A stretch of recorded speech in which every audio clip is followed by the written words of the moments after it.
Há 26 anos, uma selaria começava a escrever sua história em Dourados. Fundada por Giovanni, a produção de peças em couro nasceu de forma artesanal e, ao longo dos anos, se tornou referência para quem vive e trabalha no campo. Celas, arreios, cabeçadas e outros acessórios continuam sendo produzidos com técnica e cuidado.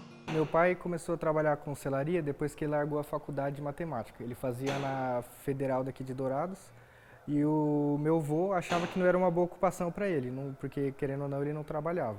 Ele teve que largar a faculdade para se virar. Ele começou trabalhando na loja com um amigo dele, não nessa loja, na loja do amigo dele, fazendo com couros. Daí, quando ele juntou um dinheirinho, ele comprou esse terreno, que na época era uma oficina de caminhão, então era só um espaço vazio e uma casinha de madeira do fundo. Depois disso, ele foi crescendo, né? Foi aprimorando tudo. Foi trabalhando, construiu a casa, depois construiu a loja, foi comprando produto, enchendo de coisa e aumentando o funcionário, foi conseguindo as coisas dele. E eu cresci nesse meio termo aí, né? Daí quando eu cresci, a gente ainda era bem, quando eu nasci, a gente ainda era bem, vamos dizer assim, menos abastado. Então, às vezes não jantava, às vezes não almoçava, mas ele me criou em cima dessa mesa aí, cresci trabalhando com ele, fazendo coisinha. Ganhava R$2 para fazer uma trança de uma rédea, alguma coisa, ajudando ele. Mas a história da família também passou por um momento difícil. Após sofrer um acidente, Giovanni veio a falecer em 2022. Diante da perda, a esposa, o filho e os funcionários decidiram dar continuidade ao negócio, mantendo vivo o legado deixado pelo fundador. Na verdade foi bem difícil, né? Porque, querendo ou não eu ter crescido aqui, eu não tinha gosto nenhum por isso aqui. Eu olhava isso aqui e falava, não quero isso para mim. E minha mãe é a mesma coisa, ela trabalhava no hospital.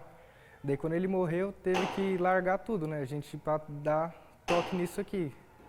E foi a parte mais difícil, porque a gente não sabia de nada, não sabia trabalhar num couro, trabalhar em cima da mesa, não sabia o nome das peças que vendia aqui, foi bem difícil.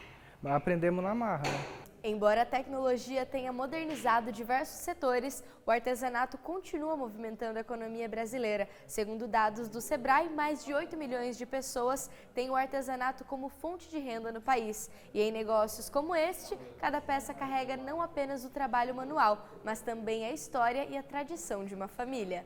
Na verdade foi bem gratificante, porque eu trabalhei com ele, estava trabalhando com ele aqui um tempo, só que eu morava numa vila longe, estava meio distante daqui, né? E para mim não estava sendo viável, eu estava vindo de carro, que o gasto era muito, né? Aí surgiu a oportunidade de eu voltar para a fazenda. Aí eu voltei para a fazenda. Aí com uns 4 meses ele faleceu. Aí eu até fiquei assim, porque ele queria até passar para mim a parte da selaria, né? Na época eu estava trabalhando com ele, ele queria arrendar para mim a parte da selaria e ele queria trabalhar só aqui para frente, na parte da venda. E, na verdade, no fim, acabei voltando para cá.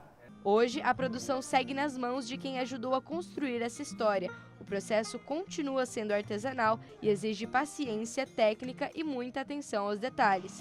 Do corte do couro ao acabamento final, cada peça passa por diferentes etapas até ficar pronta. Eu, desde meus 13 anos, eu aprendi a fazer traia. Trabalhava numa fazenda, mexia com gado. Só que tinha um pessoal lá que mexia com traia e eu ficava vendo e eu gostava. Meu avô já foi traíro também, mas eu nunca aprendi nada com ele.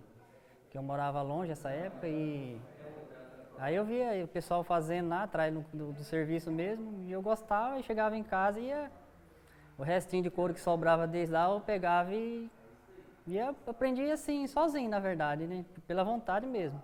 Mais do que fabricar peças em couro, a família preserva um conhecimento construído ao longo dos anos, uma tradição que resiste ao tempo e segue encontrando espaço em um mercado cada vez mais industrializado.